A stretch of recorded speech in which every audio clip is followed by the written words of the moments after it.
我係張培剛，係立法會九龍東選區嘅立法會議員。其實我服務社區已經有20年啦，一直都係服務九龍東、服務觀塘，一直都好熟悉街坊嘅民生訴求，好熟悉我哋嘅社區。我好希望大家可以揾到食，可以有屋住，出行易，可以病得治。其實我自己都覺得係責任重大嘅，因為市民嘅信任啦，將我送上立法會。咁我會將呢一份嘅壓力咧，轉化為我嘅動力，更好地不忘初心，去改善民生，去為市民服務。我入到立法會咧，我係會盡我嘅能力咧，去實踐我對佢哋嘅承諾。你提重推出售公屋啦，同埋首置置業豁免印花稅啦，呢兩項措施嘅目的係啲乜嘢呢？九龍東主體部分就係觀塘區，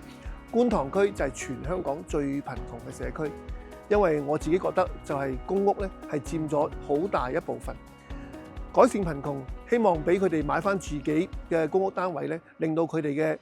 財富、佢哋嘅資產可以累積，令到佢哋更加有決心、有信心出去拼搏，去向上流動。要求豁免首次置業印花稅咧，我就係希望個定價咧係1000萬以下嘅樓價，希望可以佢哋第一次置業幫佢一把，咁啊令到佢哋上車咧個負擔咧可以減輕一啲，凝聚